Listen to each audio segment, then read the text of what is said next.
Friends, welcome to the channel.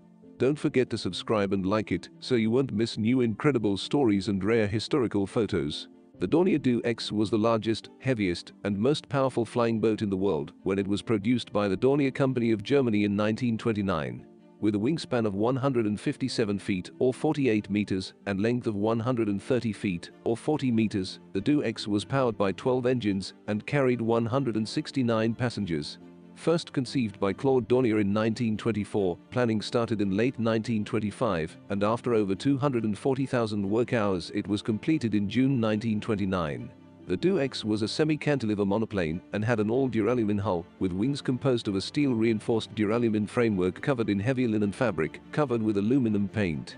It was initially powered by 12 391 kilowatts, 524 horsepower, Siemens-built Bristol Jupiter radial engines in tandem push-pull configuration mountings, with 6 tractor propellers and 6 pushers mounted on 6 strut-mounted nacelles above the wing.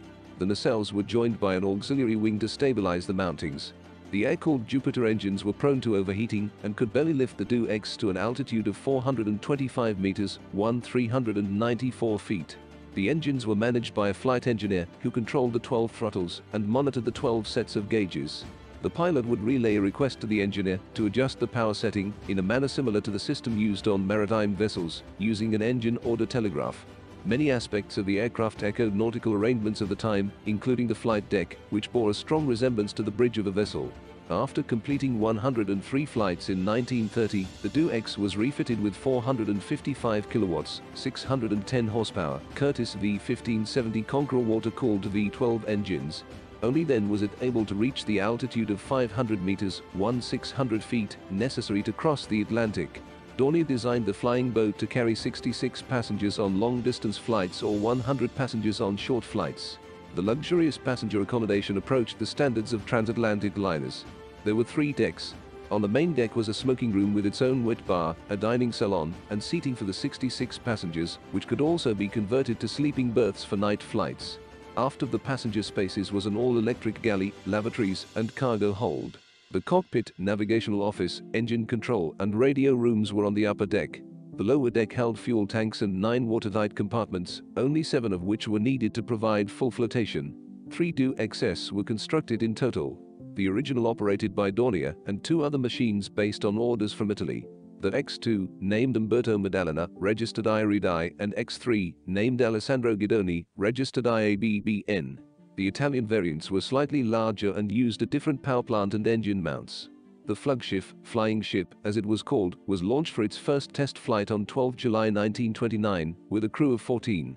To satisfy skeptics, on its 70th test flight on 21 October there were 169 on board, of which 150 were passengers, mostly production workers and their families, and a few journalists, 10 were aircrew, and 9 were stowaways.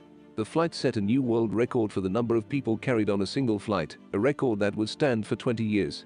After a takeoff run of 50 seconds, the Do X slowly climbed to an altitude of 200 meters, 660 feet. Passengers were asked to crowd together on one side or the other to help make turns. It flew for 40 minutes. To introduce the airliner to the potential United States market, the Do X took off from Friedrichshafen, Germany, on 3 November 1930, under the command of Friedrich Christensen for a transatlantic test flight to New York. The route took the Do X to the Netherlands, the United Kingdom, France, Spain, and Portugal. The journey was interrupted at Lisbon on 29 November when a tarpaulin made contact with a hot exhaust pipe and started a fire that consumed most of the left wing.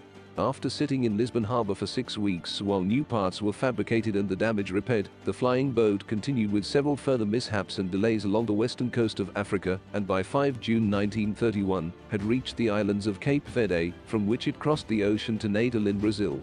The flight continued north via San Juan to the United States, reaching New York on 27 August 1931, almost 10 months after departing Friedrichshafen. The Do X and crew spent the next 9 months there as its engines were overhauled, and thousands of sightseers made the trip to Glen Curtis Airport, now LaGuardia, for sightseeing tours. The Great Depression dashed Dornier's marketing plans for the Do X, and it departed from New York on 21 May 1932 via Newfoundland and the Azores to Muglesey, Berlin, where it arrived on 24 May and was met by a cheering crowd of 200,000. The Do X2 entered service in August 1931, and the X3 followed in May 1932.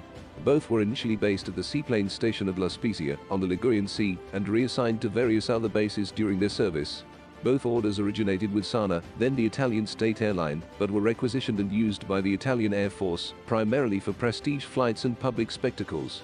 Germany's original Do X was turned over to Deutsche Lufthansa, the German national airline, after the financially strapped Dornier company could no longer operate it. After a successful 1932 tour of German coastal cities, Lufthansa planned the Do X flight to Vienna, Budapest, and Istanbul for 1933. The voyage ended after 9 days when the flying boat's tail section tore off during a botched overly steep landing on a reservoir lake near Passa. The Do X remained an exhibit until being destroyed during World War II in a Royal Air Force air raid on the night of 23-24 November 1943. Fragments of the torn-off tail section are displayed at the Dornier Museum in Friedrichshafen. While never a commercial success, the Dornier Do X was the largest heavier-than-air aircraft of its time and demonstrated the potential of an international passenger air service. Friends, thank you for watching and offer to discuss what you see in the comments. See you soon on the channel.